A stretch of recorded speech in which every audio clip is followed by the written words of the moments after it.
Electrostatics के question करने से पहले इलेक्ट्रिक चार्ज और इलेक्ट्रिक फील्ड से रिलेटेड कुछ क्वेश्चन हम फॉर्मूला कुछ हम लोग देख लेते हैं, ठीक है। उसके बाद हम इसके क्वेश्चन करेंगे। कौन कौन से फॉर्मूले हमें काम आने वाले हैं। फर्स्ट है quantization, Q is equal to plus minus N E. Second formula आप यूज करोगे इलेक्ट्रिक फोर्स के लिए या कूलम फोर्स के लिए 1/4πε0 Q into Q naught upon R square. Third formula आप यूज करिए electric force electric field due to point charge 1/4πε0 Q upon R square. Fourth formula E equal to F upon Q naught, ठीक है। Fifth formula आप use कर लीजिए electric dipole के लिए। तो इलेक्ट्रिक डायपोल में एक्सियल कंडीशन मतलब एक्सिस पे जो इलेक्ट्रिक फील्ड इंटेंसिटी होती है that is 1/4πε0 2p upon R cube. इसी तरह से electric field at bisector 1/4πε0 p upon R cube. P क्या है, तो इलेक्ट्रिक डायपोल के बारे में समझ लीजिए। इलेक्ट्रिक डायपोल से भी कुछ फॉर्मूले होते हैं। Electric dipole P is equal to Q into separation of charges. अब सेपरेशन ऑफ चार्जेस अगर 2L लिया है तो 2L ले लीजिए। सेपरेशन मतलब डायपोल कैसा होता है, ये -Q और इससे कुछ डिस्टेंस पे होता है +Q, ठीक है। और इन दोनों के बीच का सेपरेशन अगर आपने 2L लिया है तो आपका डायपोल मोमेंट जो होगा वो बन जाएगा Q इंटू 2L। अगर D लिया होगा तो Q इंटू D बन जाएगा, ठीक है। नेक्स्ट फॉर्मूला आप टॉर्क का देख लीजिए। टॉर्क होता है P vector cross E vector, ठीक है। और इसके मैग्नीट्यूड की अगर बात करें तो आप PE साइन थीटा, ये फॉर्मूला देख लीजिए। वर्क डन, अगर किसी डायपोल को इलेक्ट्रिक फील्ड में यूनिफॉर्म इलेक्ट्रिक फील्ड में रोटेट किया जाए तो जो वर्क डन होता है ये वर्क डन होता है PE cos θ1 माइनस cos θ2। इसी तरह से अगर पोटेंशियल एनर्जी की बात करेंगे तो पोटेंशियल एनर्जी होती है -PE cos θ। और ये कौन से केस में है, when θ1 equal to 90 degree and θ2 equal to theta, ठीक है। ये बात याद रखिएगा, आगे कुछ क्वेश्चंस आएंगे तो वहां आपको यूज करना पड़ेगा इसे।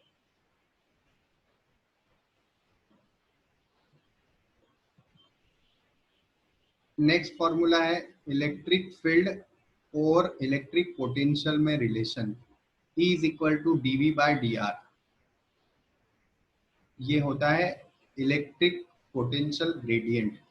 माइनस साइन बताता है कि इलेक्ट्रिक फील्ड की डायरेक्शन में पोटेंशियल जो होता है वो डिक्रीज होता जाता है, ठीक है। एक क्वेश्चन पार्टिकल के एक्सिलरेशन के लिए कभी कभी आता है, चार्ज पार्टिकल का acceleration.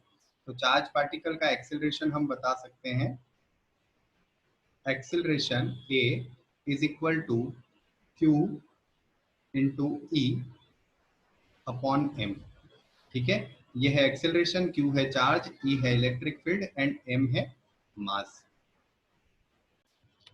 Mass of electron and mass of proton ये भी कॉमन डेटा है, तो ये भी आप याद रख लीजिए। 13 नंबर मास ऑफ इलेक्ट्रॉन होता है 9.1 into 10⁻⁻31 kg and same as mass of proton जो होता है वो है 1.67 इंटू 10⁻⁻27 kg, ठीक है। एक फॉर्मूला और आप ध्यान रखिए डाइलेक्ट्रिक मटेरियल्स के लिए। डाइलेक्ट्रिक मटेरियल क्या होते हैं? ऐसे मटेरियल्स जो इलेक्ट्रिक फील्ड लगाने पर क्या करते हैं, अपना डायपोल मोमेंट बताते हैं। तो अगर आप किसी डाइलेक्ट्रिक मटेरियल को या मीडियम को इंट्रोड्यूस करते हैं तो नया फोर्स कितना हो जाता है? नया फोर्स हो जाता है 1/k times of force in air. ठीक है, k की जो वैल्यू होती है वो इन्फिनिटी होती है मेटल्स के लिए, और k इक्वल टू 1 होता है एयर के लिए। बाकी सारे मटेरियल्स जो भी होते हैं उनकी वैल्यूज आपको क्वेश्चन में दी जाएगी अगर उससे रिलेटेड क्वेश्चन पूछा जाता है। सेम अगर आप इलेक्ट्रिक फील्ड की बात करें तो इलेक्ट्रिक फील्ड जो मीडियम में होगी वो कितनी होगी? Electric field in air upon के। तो यहाँ से ये भी बात पता चलती है कि मीडियम में इलेक्ट्रिक फील्ड या इलेक्ट्रिक फोर्स जो होता है वो क्या हो जाता है? डिक्रीज हो जाता है। क्लियर है? इलेक्ट्रिक पोटेंशियल का फॉर्मूला भी देख लीजिए। इलेक्ट्रिक पोटेंशियल का फॉर्मूला है V is equal to 1/4 epsilon naught Q upon R। ठीक है, और इलेक्ट्रिक पोटेंशियल का एक फॉर्मूला और होता है W upon Q is equal to V। ठीक है, 1/4 एप्सिलॉन नॉट जो है उसकी भी वैल्यू समझ लीजिए। 1/4 एप्सिलॉन नॉट ये जो है इसकी वैल्यू होती है 9 इंटू 10⁹ और जो एप्सिलॉन नॉट है यहाँ पर वो एप्सिलॉन नॉट की वैल्यू होती है 8.85 इंटू 10⁻⁻12। ठीक है, यूनिट आप बना ही सकते हैं फोर्स वाला फॉर्मूला या इलेक्ट्रिक फील्ड वाला फॉर्मूला लगाकर। एप्सिलॉन नॉट जो होता है उसे कहा जाता है परमिटिविटी। कितना परमिट किया जाता है इलेक्ट्रिक फील्ड को किसी मीडियम के द्वारा, वो होती है परमिटिविटी। परमिटिविटी ऑफ एयर और वैक्यूम। वैक्यूम या एयर की परमिटिविटी होती है। और इसका एक फॉर्मूला और बनता है relative permittivity is equal to epsilon m permittivity of medium upon permittivity of air. ठीक है, तो ये सारे फॉर्मूले आपको आगे जो सीरीज में इलेक्ट्रोस्टेट के हम क्वेश्चन करेंगे उसमें यूज आएंगे, वहां पर आप इनको यूज करिए और इससे रिलेटेड क्वेश्चन करिए। ठीक है, एक सुपरपोजिशन का भी फॉर्मूला इसमें देख लीजिए। सुपरपोजिशन का फॉर्मूला कैसा है? सुपरपोजिशन मतलब क्या? नंबर ऑफ फोर्सेस या नंबर ऑफ वेक्टर क्वांटिटीज का किसी एक पॉइंट पे सुपर इम्पोज करना। अगर नंबर ऑफ फोर्सेस हैं तो F इक्वल टू आप यूज करेंगे √F1² plus F2² plus F3²।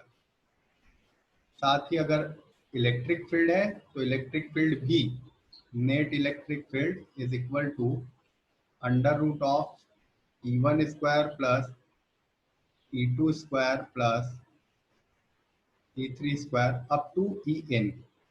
ठीक है, ये होता है प्रिंसिपल ऑफ सुपरपोजिशन, मतलब नंबर ऑफ वेक्टर क्वांटिटीज का किसी सिंगल पॉइंट पर सुपर इम्पोज करना। तो वहां पर अगर हमें नेट फोर्स फाइंड करना है तो ये फॉर्मूलाज यूज कर सकते हैं। ठीक है, इसके साथ ही एक इम्पॉर्टेंट पॉइंट और आप नोट कर लीजिए। Electric field